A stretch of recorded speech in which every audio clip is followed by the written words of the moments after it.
ಆ ಕುರಿಮರಿಯನ್ನು ಕೆಸರಿನಿಂದ ರಕ್ಷಿಸಿ ಕಾವ್ಯ ಹೆಸರಿನಲ್ಲಿ ಬಿದ್ದು ಹೈ ಡ್ರಾಮಾ ಆದಲ್ಲೆಲ್ಲ ಮುಗಿದ ಮೇಲೆ ಎಲ್ಲರೂ ಮತ್ತೆ ತಮ್ಮ ನೈಜ ಕೆಲಸದ ಕಡೆ ಗಮನ ಹರಿಸಿದರು. ಮೂಲತಃ ಅವರು ಈ ಫಾರ್ಮ್ ಹೌಸ್ಗೆ ಬಂದಿದ್ದು ಬರೀ ಮೋಜು ಮಸ್ತಿಗಲ್ಲ. ಹೆರಿಟೇಜ್ ರೆಸಾರ್ಟ್ ಪ್ರಾಜೆಕ್ಟ್ನ 2ನೇ ಹಂತದ ಸೈಟ್ ಲೇಔಟ್ ಅಪ್ರೂವಲ್ ಮತ್ತು ಪರಿಸರ ಸ್ನೇಹಿ ನಕ್ಷೆಯನ್ನ ಪ್ರಮುಖ ಸಭೆಗಾಗಿ. ಅಜ್ಜಿಯವರ ಸೂಚನೆಯಂತೆ ಫಾರ್ಮ್ ಹೌಸ್ನ ಹೊರಗಿನ ತೆರೆದ ಮರದ ಟೇಬಲ್ನ ಸುತ್ತಲೂ ಎಲ್ಲರೂ ಕುಳಿತುಕೊಂಡರು.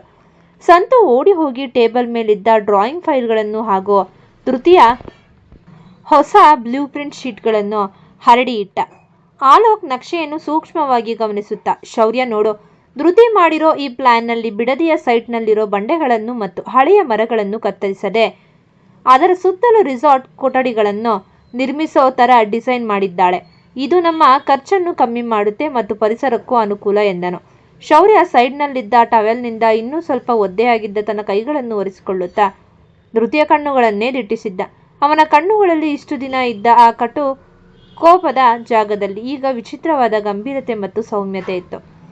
ಧೃತಿ, ಈ ನಕ್ಷೆಯಲ್ಲಿ ಕಾಟೇಜ್ಗಳ ಮಧ್ಯೆ ಇರೋ ದಾರಿಯನ್ನು ಇನ್ನೂ ಸ್ವಲ್ಪ ಅಗಲ ಮಾಡೋಕೆ ಆಗಲ್ವಾ? ರಿಸಾರ್ಟ್ಗೆ ಬರೋ VIP ಗೆಸ್ಟ್ಗಳ ವೆಹಿಕಲ್ ಮೂವ್ಮೆಂಟ್ಗೆ ಕಷ್ಟ ಆಗ್ಬೋದು ಎಂದನು ಶೌರ್ಯ. ಅವನ ಧ್ವನಿಯಲ್ಲಿ ಯಾವುದೇ ಆರ್ಡರ್ ಮಾಡುವ ಗತ್ತು ಇರಲಿಲ್ಲ, ಕೇವಲ ವೃತ್ತಿಪರ ಸಲಹೆ ಇತ್ತು. ಧೃತಿ ತನ್ನ ಪೆನ್ಸಿಲ್ ಎತ್ತಿಕೊಂಡು ನಕ್ಷೆಯ ಮೇಲೆ ಗೆರೆ ಎಳೆಯುತ್ತಾ ಹೇಳಿದಳು, ಸರ್, ಆ ದಾರಿಯನ್ನು ಅಗಲ ಮಾಡಿದರೆ ಪಕ್ಕದಲ್ಲಿರೋ 50 ವರ್ಷ ಹಳೆಯ ಆಲದ ಮರವನ್ನು ಕತ್ತರಿಸಬೇಕಾಗುತ್ತದೆ. ಅದಕ್ಕೆ ಬದಲಾಗಿ ನಾವು ಬ್ಯಾಟರಿ ಚಾಲಿತ ಸಣ್ಣ ಕಾರ್ಗಳನ್ನು ಬಳಸಿದರೆ ಮರವು ಉಳಿಯುತ್ತೆ, ಗೆಸ್ಟ್ಗಳಿಗೂ ನ್ಯಾಚುರಲ್ ಫೀಲ್ ಆಗುತ್ತೆ. ಶೌರ್ಯ ಅವಳ ಪ್ರಬುದ್ಧ ಆಲೋಚನೆಯನ್ನು ಕೇಳಿ ಮನದಲ್ಲೇ ಮೆಚ್ಚಿಕೊಂಡ. ಅವನು ಮೆಲ್ಲಗೆ ತಲೆಯಾಡಿಸಿ, okay, that makes sense, I approve this ಎಂದ.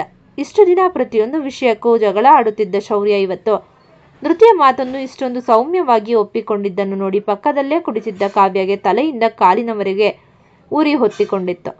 ಕಾವ್ಯ ತನ್ನ ಕೆಸರಾಗಿದ್ದ ಬಟ್ಟೆಗಳನ್ನು ಬದಲಾಯಿಸಿಕೊಂಡು ಬಂದವಳಿಗೆ ಇಡೀ ಆಫೀಸ್ ಟೀಮ್ ಮತ್ತು ತನ್ನ ಅಣ್ಣ ಶೌರ್ಯ ಧೃತಿಯ ಮಾತಿಗೆ ಬೆಲೆ ಕೊಡುತ್ತಿರುವುದನ್ನು ಸಹಿಸಲು ಅವಳಿಗೆ ಆಗ್ತಿರ್ಲಿಲ್ಲ. ಅವಳು ತಾಯಿಯ ಪಕ್ಕ ಕುಳಿತು, ಅಮ್ಮ ನೋಡು, ಆ ಹುಡುಗಿ ನಮ್ಮ ಅಣ್ಣನನ್ನೇ ತನ್ನ ಕೈಗುಂಬೆ ಮಾಡಿಕೊಳ್ತಿದ್ದಾಳೆ. ಲಂಡನ್ನಲ್ಲಿ ಇಂಟೀರಿಯರ್ ಓದಿ ಬಂದಿರೋ ನನಗೆ ಬೆಲೆಯೇ ಇಲ್ಲದಂತೆ ಮಾಡ್ತಿದ್ದಾಳೆ. ಇವಳಿಗೆ ತಕ್ಕ ಪಾಠ ಕಲಿಸಲೇಬೇಕು ಎಂದು ಪಿಸುಗುಟ್ಟಿದ್ದಳು. ಮಾಧವಿ ಮಗಳ ಕೈ ಹಿಡಿದು, ಕಾವ್ಯ ಸುಮ್ಮನಿರು, ಈಗ ಶೌರ್ಯ ಅವಳ ಕಡೆ ಮುಖ ಮಾಡಿದ್ದಾನೆ. ನೀನೇನಾದರೂ ಮಾಡಿದರೆ ಶೌರ್ಯ ನಿನ್ನ ಮೇಲೆಯೇ ಕೋಪ ಮಾಡಿಕೊಳ್ತಾನೆ ಎಂದು ಎಚ್ಚರಿಸಿದರು. ಆದರೆ ಕಾವ್ಯ ಸುಮ್ಮನೆ ಕೂರುವ ಹುಡುಗಿಯಾಗಿರಲಿಲ್ಲ. ಅವಳು ಫಾರ್ಮ್ ಹೌಸ್ನ ಮೂಲೆಯೊಂದಕ್ಕೆ ಹೋಗಿ ತನ್ನ ಫೋನ್ ಎತ್ತಿಕೊಂಡು ಆಫೀಸ್ನ IT ಸೆಕ್ಷನ್ನಲ್ಲಿದ್ದ ತನ್ನ ಪರಿಚಿತ ಉದ್ಯೋಗಿ ರಘುಗೆ ಕರೆ ಮಾಡಿದಳು. ಹಲೋ ರಘು, ನಾಳೆ ಬೆಳಗ್ಗೆ 8 ಗಂಟೆಗೆ ಧೃತಿಯ ಕಂಪ್ಯೂಟರ್ನಲ್ಲಿರೋ ಹೆರಿಟೇಜ್ ಪ್ರಾಜೆಕ್ಟ್ನ ಮೇನ್ 3D ಫೈಲ್ಸ್ ಮತ್ತು ಬ್ಲೂ ಪ್ರಿಂಟ್ಸ್ ಎಲ್ಲವನ್ನು ಡಿಲೀಟ್ ಮಾಡಬೇಕು. ಅವಳು ಬೋರ್ಡ್ ಮೀಟಿಂಗ್ನಲ್ಲಿ ಸಬ್ಮಿಟ್ ಮಾಡೋಕೆ ಫೈಲ್ಸ್ ಇರಬಾರ್ದು. ಈ ಕೆಲಸ ಮುಗಿದರೆ ನಿನಗೆ 2 ಲಕ್ಷ ಕ್ಯಾಶ್ ಕೊಡ್ತೀನಿ ಎಂದು ರಹಸ್ಯವಾಗಿ ಮಾತುಕತೆ ನಡೆಸಿದಳು. ಕಾವ್ಯಳ ಈ ಕುತಂತ್ರದ ಸೌಂಡ್ ದೂರದಲ್ಲಿದ್ದ ಸಂತುನ ಕಿವಿಗೆ ಸಣ್ಣದಾಗಿ ಬಿದ್ದರು. ಅವನಿಗೆ ಪೂರ್ತಿ ವಿಷಯ ಅರ್ಥವಾಗಲಿಲ್ಲ, ಆದರೆ ಆಫೀಸ್ನಲ್ಲಿ ಮುಂದಿನ ದಿನಗಳಲ್ಲಿ ದೊಡ್ಡ ಮಟ್ಟದ ನಾಟಕ ನಡೆಯಲಿದೆ ಎಂಬ ಸುಳಿವು ಸಿಕ್ಕಿತ್ತು. ಸಂಜೆ 5:30 ಸಮಯ. ಸೂರ್ಯ ಮುಳುಗುತ್ತಿದ್ದಂತೆ ಆಕಾಶ ಕಡು ಕೆಂಪು ಮತ್ತು ಕಿತ್ತಳೆ ಬಣ್ಣದಿಂದ ಕಂಗೊಳಿಸುತ್ತಿತ್ತು. ಫಾರ್ಮ್ ಹೌಸ್ನ ಪಕ್ಕದಲ್ಲಿದ್ದ ಸಣ್ಣ ಹೊಳೆಯ ದಂಡೆಯ ಮೇಲೆ ಧೃತಿ ತಣ್ಣನೆಯ ನೀರಿನಲ್ಲಿ ಕಾಲುಗಳನ್ನು ಅದ್ದಿ ಕುಳಿತಿದ್ದಳು. ಕೈ ಮತ್ತು ಕಾಲಿಗೆ ಮೆತ್ತಿಕೊಂಡಿದ್ದ ಕೆಸರನ್ನು ತೊಳೆದುಕೊಳ್ಳುತ್ತಿದ್ದಳು. ಅಷ್ಟರಲ್ಲೇ ಪಕ್ಕದಲ್ಲಿ ಹೆಜ್ಜೆಯ ಸದ್ದು ಕೇಳಿಸಿತ್ತು. ತಿರುಗಿ ನೋಡಿದರೆ ಕೈಯಲ್ಲಿ ಸಾಫ್ಟ್ ಟವಲ್ ಮತ್ತು ವಾಟರ್ ಬಾಟಲ್ ಹಿಡಿದು ಶೌರ್ಯ ನಿಂತಿದ್ದ. ಶೌರ್ಯ ಸರ್, ಧೃತಿ ತಟ್ಟನೆ ಎದ್ದು ನಿಲ್ಲಲು ಹೋದಳು. ಕುಳಿತುಕೋ ಧೃತಿ, ಶೌರ್ಯ ಅತ್ಯಂತ ಮೃದುವಾಗಿ ಹೇಳಿ ಅವಳ ಪಕ್ಕದಲ್ಲೇ ಹುಲ್ಲು ಹಾಸಿನ ಮೇಲೆ ಕುಳಿತ. ಅವನು ವಾಟರ್ ಬಾಟಲಿನಿಂದ ನೀರನ್ನು ಧೃತಿಯ ಕೈಗಳ ಮೇಲೆ ಸುರಿದು ತಾನೆ ಖುದ್ದಾಗಿ ಆ ಸಾಫ್ಟ್ ಟವಲ್ನಿಂದ ಅವಳ ಬೆರಳುಗಳನ್ನು ಮೆಲ್ಲಗೆ ಒರೆಸಲು ಶುರು ಮಾಡಿದ. ಧೃತಿಯ ಎದೆ ಜೋರಾಗಿ ಹೊಡೆದುಕೊಳ್ಳಲು ಶುರುವಾಯಿತು. ಇಡೀ ವರ್ಧನ್ ಗ್ರೂಪ್ನ CEO ಶೌರ್ಯ ವರ್ಧನ್ ತನ್ನ ಕೈಗಳ ಕೆಸರನ್ನು ಇಷ್ಟೊಂದು ಕಾಳಜಿಯಿಂದ ಒರೆಸುತ್ತಿದ್ದಾನಲ್ಲ. ಅವನ ಬೆರಳುಗಳ ಬಿಸಿಯಾದ ಸ್ಪರ್ಶ ಧೃತಿಯ ಚರ್ಮಕ್ಕೆ ತಾಗಿದಾಗ ಅವಳ ಶರೀರದಲ್ಲಿ ರೋಮಾಂಚನ ಉಂಟಾಗಿತ್ತು. ಸರ್, ನಾನೇ ಒರೆಸಿಕೊಳ್ತೀನಿ. ಧೃತಿಯ ಧ್ವನಿ ಸಣ್ಣದಾಗಿ ನಡುಗಿತು.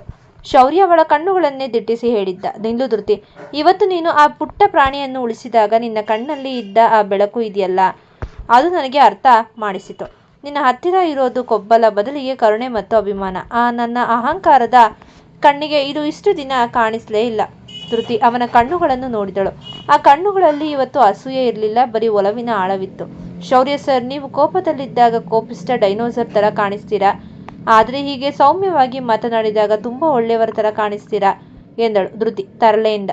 ಶೌರ್ಯ ಸಣ್ಣದಾಗಿ ನಕ್ಕು ಅವಳ ಮುಖದ ಮೇಲಿದ್ದ ಒದ್ದೆ ಕೂದಲಿನ ಎಳೆಯನ್ನು ಮೆಲ್ಲಗೆ ಹಿಂದೆ ಸರಿಸಿ, ಹಾಗಾದರೆ ಈ ಡೈನೋಸರ್ಸ್ ಇನ್ಮೇಲೆ ನಿನ್ನ ಎದುರು ಕೋಪ ಮಾಡಿಕೊಳ್ಳಲ್ಲ ಎಂದು ಪಿಸುಗುಟ್ಟುತ್ತಾ ಇಬ್ಬರ ಕಣ್ಣುಗಳು ಒಂದಾದವು. ತಂಪಾದ ಸಂಜೆಯ ಗಾಳಿ ಇಬ್ಬರ ಕೂದಲನ್ನು ಹಾರಿಸುತ್ತಿತ್ತು. ಆಫೀಸ್ನ 4 ಗೋಡೆಗಳ ನಡುವೆ ಇದ್ದ ಅಹಂಕಾರದ ಯುದ್ಧ ಇವತ್ತು ಈ ನಿಸರ್ಗದ ಮಡಿಲಲ್ಲಿ ರೊಮ್ಯಾಂಟಿಕ್ ಕಾವ್ಯವಾಗಿ ಬದಲಾಗುತ್ತಿತ್ತು. ಫಾರ್ಮ್ ಹೌಸ್ನಿಂದ ಮನೆಗೆ ಮರಳುವಾಗ ಶೌರ್ಯನೇ ಖುದ್ದಾಗಿ ಧೃತಿಯನ್ನು ತನ್ನ ಕಾರಿನಲ್ಲಿ ಬಸವನಗುಡಿಯ ಅವಳ ಮನೆಗೆ ತಲುಪಿಸಿದ. ಮನೆಗೆ ಬಂದ ಧೃತಿ ಅಮ್ಮ ಸುಮ ಮಾಡಿದ್ದ ಬಿಸಿ ರಸಂ ಅನ್ನ ಊಟ ಮುಗಿಸಿ ತನ್ನ ಸಣ್ಣ ಕೋಣೆಗೆ ಬಂದಳು. ಹಾಸಿಗೆಯ ಮೇಲೆ ಹೊರಳಾಡುತ್ತಿದ್ದಾಗ ಅವಳಿಗೆ ಶೌರ್ಯನ ಆ ಸೌಮ್ಯ ಸ್ಪರ್ಶ, ಅವನು ತನ್ನ ಕೈಗಳನ್ನು ಒರೆಸಿದ ಆ ಕ್ಷಣವೇ ಕಣ್ಣೆದುರು ಬಂದು ಹೋಗುತ್ತಿತ್ತು. ಛೇ, ನಾನೇಕೆ ಅವನ ಬಗ್ಗೆ ಹೀಗೆ ಯೋಚನೆ ಮಾಡ್ತಿದ್ದೀನಿ? ಅವನು ಎಷ್ಟೇ ಬದಲಾಗಿದ್ದರೂ ಅವನು ವರ್ಧನ್ ಗ್ರೂಪ್ನ ಮಾಲೀಕ, ನಾನು ಬರೀ ಒಬ್ಬ ಬಡ ಹುಡುಗಿ ಎಂದು ಧೃತಿ ತನ್ನ ಕಣ್ಣೀರನ್ನು ಒರೆಸಿಕೊಂಡು ಕಣ್ಣು ಮುಚ್ಚಿದಳು. ಈತ ವರ್ಧನ್ ಮ್ಯಾನ್ಷನ್ನ ಪೆಂಟ್ಹೌಸ್ನಲ್ಲಿ ಶೌರ್ಯ ಬಾಲ್ಕನಿಯಲ್ಲಿ ನಿಂತು ಸಿಗರೇಟ್ ಹಚ್ಚದೆ ಧೃತಿ ಕೆಸರಿನಲ್ಲಿ ನಿಂತು ನಕ್ಕಿದ್ದ ಆ ನಗು ಚಿತ್ರವನ್ನು ನೆನಪಿಸಿಕೊಳ್ಳುತ್ತಾ ಅವನ ಕಣ್ಣುಗಳಲ್ಲಿ ಪ್ರಥಮ ಬಾರಿಗೆ ಅಹಂಕಾರದ ಜಾಗದಲ್ಲಿ ಅಪ್ಪಟ ಪ್ರೀತಿಯ ಕಿಡಿ ಮಿಂಚುತ್ತಿತ್ತು. ಮಾರನೆಯ ದಿನ ಬೆಳಗ್ಗೆ 9 ಗಂಟೆಗೆ ಧೃತಿ ಆಫೀಸ್ಗೆ ಬಂದು ತನ್ನ ಕಂಪ್ಯೂಟರ್ ಆನ್ ಮಾಡಿದಾಗ ಅವಳಿಗೆ ಬರೀ ಶಾಕ್ ಕಾದಿತ್ತು. ಕಂಪ್ಯೂಟರ್ನಲ್ಲಿದ್ದ ಹೆರಿಟೇಜ್ ಪ್ರಾಜೆಕ್ಟ್ನ main 3D files, blueprints ಮತ್ತು ಸೈಟ್ ಲೇಔಟ್ನ ಪ್ರತಿಯೊಂದು ಡಾಕ್ಯುಮೆಂಟ್ ಸಹ ಡಿಲೀಟ್ ಆಗಿತ್ತು. ಫೋಲ್ಡರ್ ಪೂರ್ತಿ ಖಾಲಿಯಾಗಿತ್ತು. ಅಯ್ಯೋ ಗಣೇಶ, ಇದೇನಾಯಿತು? ಧೃತಿ ಗಾಬರಿಯಿಂದ ಚೀರಿದಳು. ಸಂತು ಮತ್ತು ಭವ್ಯ ಓಡೋಡಿ ಬಂದರು. ಏನಾಯಿತು ಧೃತಿ? ನನ್ನ ಲ್ಯಾಪ್ಟಾಪ್ ಮತ್ತು ಸಿಸ್ಟಮ್ನಲ್ಲಿದ್ದ ಇಡೀ ಪ್ರಾಜೆಕ್ಟ್ ಫೈಲ್ಗಳು ಡಿಲೀಟ್ ಆಗಿವೆ. ಇವತ್ತು ಮಧ್ಯಾಹ್ನ 12 ಗಂಟೆಗೆ ಇಂಟರ್ನ್ಯಾಷನಲ್ ಕ್ಲೈಂಟ್ಸ್ ಜೊತೆ ಆನ್ಲೈನ್ ಮೀಟಿಂಗ್ ಇದೆ. ಧೃತಿಯ ಕಣ್ಣುಗಳಿಂದ ತಡೆಯಲಾಗದೆ ಕಣ್ಣೀರು ಸುರಿಯಲು ಶುರುವಾಯಿತು. ಅಷ್ಟರಲ್ಲೇ 8ನೇ ಮಹಡಿಗೆ ಕಾವ್ಯ ಹೈ ಹೀಲ್ ಸದ್ದು ಮಾಡುತ್ತಾ ಬಂದ್ಲು. ಅವಳ ಮುಖದಲ್ಲಿ ಕೆಟ್ಟ ಜಯದ ನಗು ಇತ್ತು. What happened Dhriti Hegde? Files ಕಾಣಿಸ್ತಿಲ್ವಾ? ಇಷ್ಟೇನಾ ನಿನ್ನ ಜವಾಬ್ದಾರಿ? ಇವತ್ತು ಕ್ಲೈಂಟ್ಸ್ ಮುಂದೆ ಫೈಲ್ಸ್ ತೋರಿಸದಿದ್ದರೆ ಶೌರ್ಯ ಬ್ರದರ್ ನಿನ್ನನ್ನು ಕೆಲಸದಿಂದಷ್ಟೇ ಅಲ್ಲ, ಈ CCTV ಇಲ್ಲದ ಫ್ಲೋರ್ನಲ್ಲಿ ನಿನ್ನ ಅಜಾಗರೂಕತೆಗೆ ಕ್ರಿಮಿನಲ್ ಕೇಸ್ ಹಾಕ್ತಾರೆ ಎಂದು ಎದೆಯುಬ್ಬಿಸಿ ನಕ್ಕಳು. ಧೃತಿಗೆ ತನ್ನ ತಲೆ ತಿರುಗಿದಂತಾಯಿತು. ತಾನು ರಕ್ತ ನೀರು ಮಾಡಿ ಕಷ್ಟಪಟ್ಟು ತಯಾರಿಸಿದ್ದ 3 ವಾರಗಳ ಶ್ರಮ ಒಂದೇ ಕ್ಷಣದಲ್ಲಿ ಮಣ್ಣು ಪಾಲಾಗಿತ್ತು. ಅವಳು ಅಸಹಾಯಕತೆಯಿಂದ ತನ್ನ ಡೆಸ್ಕ್ ಮೇಲೆ ತಲೆ ಇಟ್ಟು ಜೋರಾಗಿ ಅಳಲು ಶುರು ಮಾಡಿದ್ಲು. ಅಷ್ಟರಲ್ಲೇ ಲಿಫ್ಟ್ ಬಾಗಿಲು ತೆರೆದು ಶೌರ್ಯ ಮತ್ತು ಆಲೋಕ್ ಇಬ್ಬರು ಕಾರಿಡಾರ್ನಲ್ಲಿ ಬಂದರು. ಧೃತಿ ಅಳುತ್ತಿರುವುದನ್ನು ನೋಡಿ ಶೌರ್ಯನ ಮುಖ ತಟ್ಟನೆ ಗಂಭೀರವಾಯಿತು. ಅವನು ವೇಗವಾಗಿ ಅವಳ ಡೆಸ್ಕ್ ಹತ್ತಿರ ಬಂದ. ಧೃತಿ, ಏನಾಯಿತು? ಯಾಕೆ ಅಳ್ತಿದ್ದೀಯಾ? ಶೌರ್ಯ ಅವಳ ಭುಜದ ಮೇಲೆ ಕೈಯಿಟ್ಟು ಆತಂಕದಿಂದ ಕೇಳಿದ. ಧೃತಿ ಕಣ್ಣೀರು ಒರೆಸಿಕೊಳ್ಳುತ್ತಾ, ಸರ್, ನನ್ನ ಸಿಸ್ಟಮ್ನಲ್ಲಿದ್ದ ಇಡೀ ಹೆರಿಟೇಜ್ ಪ್ರಾಜೆಕ್ಟ್ನ ಫೈಲ್ಸ್ ಯಾರೂ ಡಿಲೀಟ್ ಮಾಡಿದ್ದಾರೆ. ಬ್ಯಾಕಪ್ ಫೈಲ್ಸ್ ಕೂಡ ಕಾಣಿಸ್ತಿಲ್ಲ. ಮಧ್ಯಾಹ್ನ ಕ್ಲೈಂಟ್ಸ್ ಮೀಟಿಂಗ್ ಇದೆ ಎಂದು ತೊದಲಿದಳು. ಕಾವ್ಯ ತಕ್ಷಣ ಮಧ್ಯೆ ಬಂದು, ಬ್ರೋ, ಇವಳ ಅಜಾಗರೂಕತೆ ಇದು. ಕಂಪ್ಯೂಟರ್ ಸರಿಯಾಗಿ ಹ್ಯಾಂಡಲ್ ಮಾಡೋಕೆ ಬರದೇ ಇರೋ ಇವಳನ್ನು ಈಗಲೇ ಟರ್ಮಿನೇಟ್ ಮಾಡು ಎಂದಳು. ಆದರೆ ಶೌರ್ಯ ಕಾವ್ಯಳ ಕಡೆ ನೋಡಿ ಗಡುಸಾಗಿ ಹೇಳಿದ, ಸೈಲೆಂಟ್ ಕಾವ್ಯ. ನಂತರ ಶೌರ್ಯ ತಡ ಮಾಡದೆ, ಸಂತು, ತಕ್ಷಣ IT ಹೆಡ್ ರಘುನ ಕರೆದುಕೊಂಡು ಬಾ ಎಂದು ಆರ್ಡರ್ ಮಾಡಿದ. IT ಹೆಡ್ ರಘು ನಡುಗುತ್ತಾ ಬಂದ. ಶೌರ್ಯ ಸಿಸ್ಟಮ್ ಲಾಂಗ್ ಟ್ರ್ಯಾಕರ್ ಓಪನ್ ಮಾಡಿ. ರಘು, ಈ ಸಿಸ್ಟಮ್ ಆಕ್ಸೆಸ್ ನೈಟ್ 9 ಗಂಟೆಗೆ ಯಾರ IP-ಯಿಂದ ಆಗಿದೆ ಎಂದು ಸಿಂಹದಂತೆ ಗರ್ಜಿಸಿದ್ದ. ರಘು ಗಾಬರಿಯಿಂದ, ಸರ್, ಅದು ಎಂದ ಕಾವ್ಯಳ ಕಡೆ ನೋಡಿದ. ಶೌರ್ಯ ರಘುವಿನ ಶರ್ಟ್ ಕಾಲರ್ ಹಿಡಿದು, ಖಂಡಿತವಾಗಿ ನಿಜ ಹೇಳು, ಇಲ್ಲದಿದ್ದರೆ ನಿನಗೆ ಪೊಲೀಸ್ ಕಂಪ್ಲೇಂಟ್ ಹಾಕ್ತೀನಿ ಎಂದಾಗ ರಘು ಹೆದರಿ ಸತ್ಯ ಬಾಯ್ಬಿಟ್ಟ. ಸರ್, ನನಗೆ ಕ್ಷಮಿಸಿ. ಕಾವ್ಯ ಮ್ಯಾಮ್ ನನಗೆ 2 ಲಕ್ಷ ಆಫರ್ ಮಾಡಿ ರಾತ್ರಿ ಧೃತಿ ಸಿಸ್ಟಮ್ನಲ್ಲಿದ್ದ ಫೈಲ್ಸ್ ಡಿಲೀಟ್ ಮಾಡೋಕೆ ಹೇಳಿದರು ಎಂದು ಕಾವ್ಯಳ ಕುತಂತ್ರವನ್ನು ಇಡೀ ಆಫೀಸ್ ಎದುರು ಬಯಲು ಮಾಡಿದ. ಇಡೀ ಫ್ಲೋರ್ನಲ್ಲಿ ಭಾರೀ ನಿಶ್ಶಬ್ದ ಆವರಿಸಿತ್ತು. ಕಾವ್ಯಳ ಮುಖ ಸಂಪೂರ್ಣವಾಗಿ ಕಪ್ಪಗಾಗಿತ್ತು. ಶೌರ್ಯ ತನ್ನ ತಂಗಿ ಕಾವ್ಯಳನ್ನು ಕೆಂಡದಂತಹ ಕಣ್ಣುಗಳಿಂದ ನೋಡಿದ್ದ. ಕಾವ್ಯ, ನಿನ್ನ ಈ ಅಹಂಕಾರ ಮತ್ತು ಕೆಟ್ಟ ಬುದ್ಧಿಯಿಂದ ವರ್ಧನ್ ಫ್ಯಾಮಿಲಿಯ ಮಾನ ಹರಾಜು ಹಾಕ್ತಿದ್ದೀಯ. ಇವತ್ತೇ ನಿನ್ನನ್ನು ಈ ಕಂಪನಿಯಿಂದ ಬ್ಯಾನ್ ಮಾಡ್ತಿದ್ದೀನಿ. ಗೆಟ್ ಔಟ್ ಫ್ರಮ್ ಹಿಯರ್ ಎಂದು ಜೋರಾಗಿ ಚೀರಿದ. ಕಾವ್ಯ ಅಳುತ್ತಾ ಅವಮಾನದಿಂದ ಆಫೀಸ್ನಿಂದ ಓಡಿ ಹೋದಳು. ನಂತರ ಶೌರ್ಯ ಧೃತಿಯ ಹತ್ತಿರ ಬಂದು ತನ್ನ ಜೇಬಿನಿಂದ ಪೆನ್ಡ್ರೈವ್ ತೆಗೆದ. ಧೃತಿ, ಚಿಂತೆ ಮಾಡಬೇಡ. ನಿನ್ನೆ ಸೈಟ್ನಲ್ಲಿ ನೀನು ಚೆಕ್ ಮಾಡ್ತಿದ್ದಾಗ ನಾನು ನಿನ್ನ ಪ್ರಾಜೆಕ್ಟ್ನ ಮೇನ್ ಕಾಪಿಯನ್ನು ನನ್ನ ಸರ್ವರ್ಗೆ ಆಟೋ ಬ್ಯಾಕಪ್ ಮಾಡಿಕೊಂಡಿದ್ದೆ. ನಿನ್ನ ಶ್ರಮ ಹಾಳೋಗೋಕ್ಕೆ ನಾನು ಯಾವತ್ತೂ ಬಿಡಲ್ಲ ಎಂದು ಪೆನ್ಡ್ರೈವ್ ಅನ್ನು ಅವಳ ಕೈಗಿಟ್ಟ. ಧೃತಿ ಆಶ್ಚರ್ಯ ಮತ್ತು ಕಣ್ಣೀರಿನಿಂದ ಶೌರ್ಯ ಮುಖ ನೋಡಿದಳು. ಇವತ್ತು ಅವನು ಬರೀ CEO ಆಗಿ ಇರಲಿಲ್ಲ, ಬದಲಿಗೆ ಅವಳ ಸ್ವಾಭಿಮಾನವನ್ನು ಕಾಯ್ದ ನಿಜವಾದ ನಾಯಕನಾಗಿದ್ದ. ಕುತಂತ್ರದ ಮೋಡ ಕವಿದಾಗ ಇಂದು ಕಾಯುವ ದೇವನಂತೆ ಬಂದಿರುವೆ. ನನ್ನ ಶ್ರಮದ ಸತ್ಯದ ಹಾದಿಯಲ್ಲಿ ಬೆಳಕಿನ ದೀವಿಗೆಯ ನೀ ಹಚ್ಚಿರುವೆ. ಅಹಂಕಾರದ ಮುಸುಕು ಸರಿದು ಹೋಗಿ ಮೂಡಿದೆ ಎದೆಯಲ್ಲಿ ಹೊಸ ಅನುರಾಗ. ನಿನ್ನೀ ಪ್ರೀತಿಯ ಅಭಯದ ಕಾವಲಲ್ಲಿ ಆರಂಭವಾಯಿತು ಒಲವಿನ ಪವಿತ್ರ ಯೋಗ. ಕಾವ್ಯಾಳ ಕುತಂತ್ರ ಬಯಲಾಗಿ ಶೌರ್ಯ ತಂಗಿಯನ್ನೇ ಆಫೀಸ್ನಿಂದ ಹೊರಹಾಕಿ ಧೃತಿಯ ಸೈಡ್ ನಿಂತು ಫೈಲ್ಸ್ ಬ್ಯಾಕಪ್ ಕೊಟ್ಟ ಸನ್ನಿವೇಶ ಮುಗಿದ ನಂತರ ಇಡೀ 8ನೇ ಮಹಡಿಯಲ್ಲಿ ಒಂದು ಕ್ಷಣ ನಿಟ್ಟುಸಿರು ಮೂಡಿತ್ತು. ಕಾವ್ಯ ಅಳುತ್ತಾ ಲಿಫ್ಟ್ ಹತ್ತಿ ಹೋದ್ಮೇಲೆ ಆಫೀಸ್ನ ವಾತಾವರಣ ಮತ್ತೆ ಪ್ರಶಾಂತವಾಯಿತು. ಧೃತಿ ತನ್ನ ಡೆಸ್ಕ್ನಲ್ಲಿ ಕುಳಿತು ಶೌರ್ಯ ಕೊಟ್ಟಿದ್ದ ಆ ಪೆನ್ಡ್ರೈವ್ ಅನ್ನು ಕೈಯಲ್ಲಿ ಹಿಡಿದು ತದೆಕಚ್ಚದಿಂದ ನೋಡುತ್ತಿದ್ದಳು.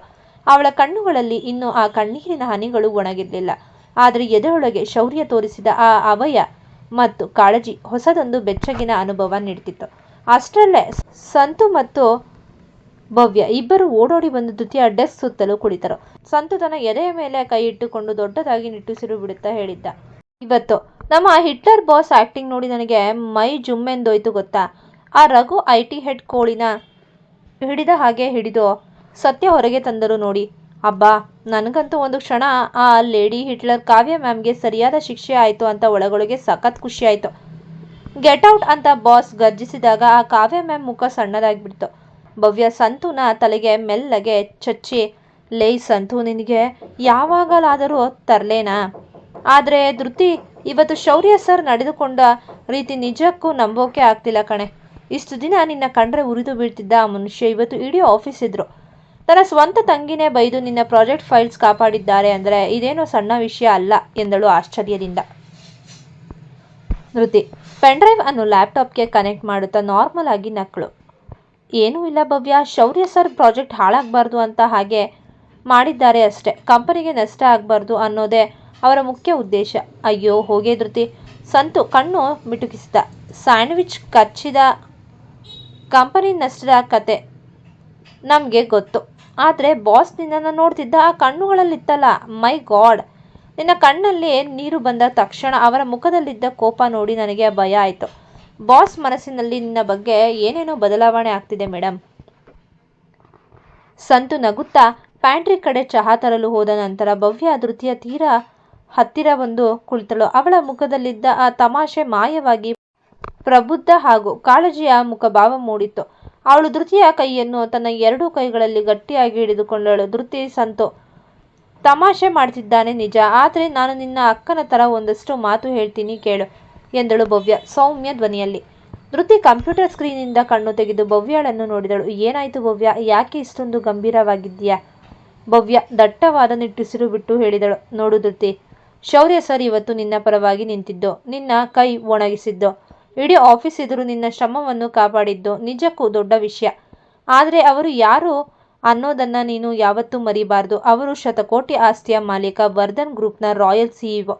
ಅವರ ಅಹಂಕಾರ ಮತ್ತು ರಾಜಸಿಕ ಸ್ವಭಾವ ಅವರ ರಕ್ತದಲ್ಲೇ ಇದೆ. ಧೃತಿ ಮೌನವಾಗಿ ಕೇಳುತ್ತಿದ್ಲು. ಭವ್ಯ ಮುಂದುವರಿಸಿದಳು, ಇವತ್ತು ಅವರು ನಿನ್ನ ಮೇಲೆ ಕಾಳಜಿ ತೋರಿಸಿರಬಹುದು, ಆದರೆ ನಾಳೆ ಮತ್ತೆ ಅವರ ಅಹಂಕಾರ ಜಾಗೃತವಾದರೆ ಅವರ ಆಟಿಟ್ಯೂಡ್ ಮುಂದೆ ನಿನ್ನ ಬಡತನ, ನಿನ್ನ ಅಮ್ಮನ ಸ್ವಾಭಿಮಾನಕ್ಕೆ ಪೆಟ್ಟು ಬೀಳ್ಬಹುದು. ಶೌರ್ಯವರ್ಧನ್ ತರಹದ ದೊಡ್ಡ ಶ್ರೀಮಂತರು ಬದಲಾಗೋದು ತುಂಬ ಕಷ್ಟ ಕಣೆ. ಅವರ ಮನೆ ಅಜ್ಜಿ ನಿನ್ನನ್ನು ಇಷ್ಟಪಟ್ಟಿರ್ಬೋದು, ಆದರೆ ಆ ಕಾವ್ಯ, ಅವರ ತಾಯಿ ಮಾಧವಿ ನಿನ್ನನ್ನು ಎಂದೂ ಒಪ್ಪಲ್ಲ. ನೀನು ಅವರ ಸೌಮ್ಯತೆಗೆ ಮರುಳಾಗಿ ನಿನ್ನ ಹೃದಯವನ್ನು ಅವರಿಗೆ ಕೊಟ್ಟು ಬಿಟ್ಟರೆ ಕೊನೆಗೆ ಅನುಭವಿಸುವುದು ನೀನೇ. ಸ್ವಲ್ಪ ಅಂತರ ಕಾಯ್ದುಕೋ, ಹುಷಾರಾಗಿರು. ಭವ್ಯಾಳ ಪ್ರತಿಯೊಂದು ಮಾತು ಧೃತಿಯ ಎದೆಯೊಳಗೆ ಸತ್ಯದ ಅಲೆಯಂತೆ ಬಡಿಯಿತು. ದೇವಸ್ಥಾನದಲ್ಲಿ ಪೂಜಾರಿ ಹೇಳಿದ್ದ ಭವಿಷ್ಯ ತಟ್ಟನೆ ಅವಳ ನೆನಪಿಗೆ ಬಂತು. ಅವಳು ಅನಿವಾರ್ಯ ಪರಿಸ್ಥಿತಿಯಲ್ಲಿ ಮದುವೆಯಾಗುತ್ತಾಳೆ. ಆ ವ್ಯಕ್ತಿ ಮಹಾ ಹಠಮಾರಿ ಮತ್ತು ಅಹಂಕಾರದ ಅರಸನಾಗಿರುತ್ತಾನೆ. ಧೃತಿಯ ಕಣ್ಣುಗಳು ಮತ್ತೆ ಒದ್ದೆಯಾದವು. ಅವಳು ಭವ್ಯಾಳ ಕೈಯನ್ನು ಮೆಲ್ಲಗೆ ಇಸುಕೆ, ನನಗೆ ಅರ್ಥ ಆಗುತ್ತೆ ಭವ್ಯ, ನಾನು ಬರೀ ಒಬ್ಬ ಬಡ ಇಂಟರ್ನ್ ಅಷ್ಟೇ. ನನ್ನ ಅಮ್ಮನ ಗೌರವ ಮತ್ತು ನನ್ನ ಸ್ವಾಭಿಮಾನಕ್ಕಿಂತ ನನಗೆ ಈ ಜಗತ್ತಿನಲ್ಲಿ ಬೇರೇನೂ ದೊಡ್ಡದಲ್ಲ. ಶೌರ್ಯ ಸರ್ ಎಷ್ಟೇ ಬದಲಾಗಿದ್ದರೂ ನಾನು ಅವರ ಜೊತೆ ಗೆರೆ ಎಳೆದುಕೊಂಡೇ ಇರ್ತೀನಿ ಎಂದಳು ದೃಢವಾಗಿ. ಈ ಕಥೆಯನ್ನು ವೀಕ್ಷಿಸಿದ ನಂತರ ದಯಮಾಡಿ ನಮ್ಮ ಚಾನಲ್ಗೆ ಶೇರ್ ಮಾಡಿ, ಲೈಕ್ ಮಾಡಿ ಮತ್ತು ಸಬ್ಸ್ಕ್ರೈಬ್ ಮಾಡಿ. ಧನ್ಯವಾದಗಳು.